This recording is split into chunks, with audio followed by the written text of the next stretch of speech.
Hello on this bit of dreary winter afternoon, but it's not going to stop us, right? It's Côte du Rhône today again. You know, as at the beginning of winter, as we discussed before. For me, it just makes me drink more Côte du Rhône. This is a 2010 Côte du Rhône by Alain Voge. His Côte du Rhône is called Les Peyrouses. That's the one Côte du Rhône he has, and he makes it, I think started maybe 2005, 2006, and this is just, I love the label. The label's changed a lot since the recent La Peyrouse are more in keeping with his other label, the typecast and the typesetting and the simplicity of the label. Anyway, I just think this is really cool, and also the inscription on the capsule. Alain Voge is one of the really big names of Cornas.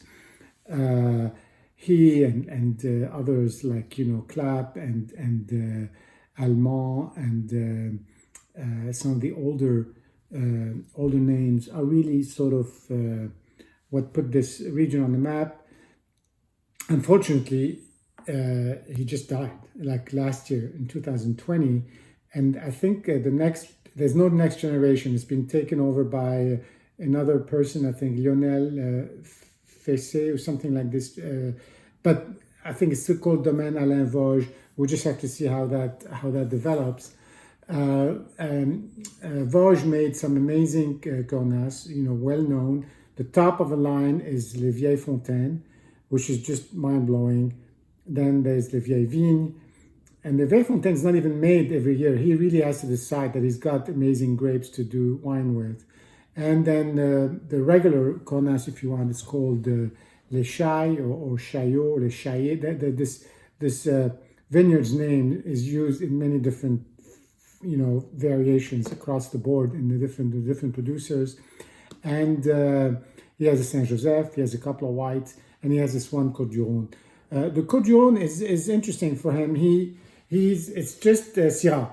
It's 100% Syrah. It's basically wine where he puts some of the younger vines or some of the lower gradient, like on lower down the hill, grapes where the year is not as, you know, conducive to higher quality. And it's all around Cornas and Saint-Péray, which is in the north of the Rhône. He does buy sometimes, if he doesn't have enough, he does buy grapes from around the area from people who he's very comfortable with. So it is a very high quality Syrah, but it's not a Saint Joseph, it's not a Cornas, it doesn't fit squarely inside the appellation.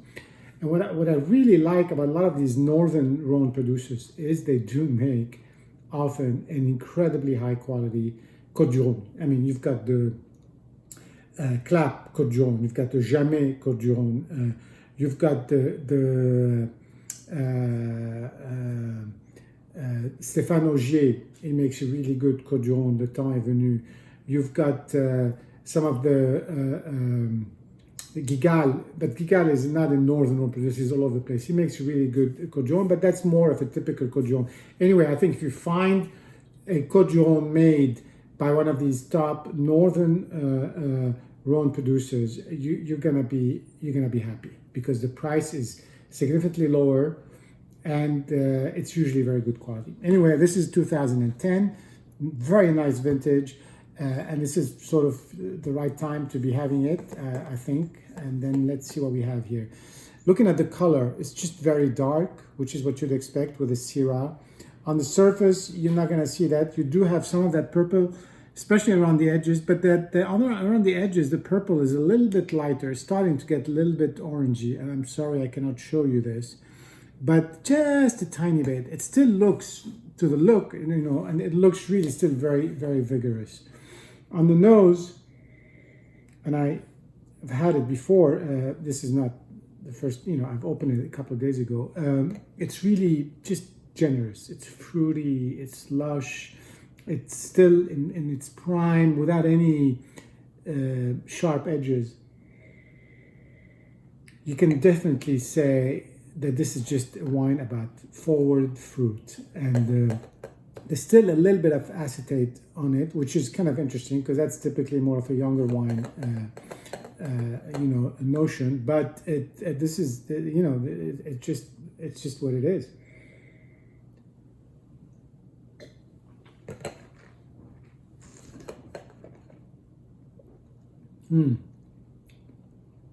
Really, in the mouth, it's just round, silky, generous, fleshy. It's just sort of one of these nice, really nice wines that you're going to enjoy, and they're going to be a hit with anybody around you because they're really good. It doesn't necessarily have the layers of one of the top-end Cornas. It doesn't have the sharpness that sometimes, is a little bit of a turnoff in a younger wine. But it's just perfect for the time, for the age, and just for having in it what you can find really that's good about Northern Rhône Syrah, which is sort of the fruit, the cassis, the blackberry, the blueberry, without being overly done in any way, shape, or form. Anyway, I'm very happy I found this bottle, and I have a couple more. And again, I think the label is really cool. See you all soon. Bye-bye.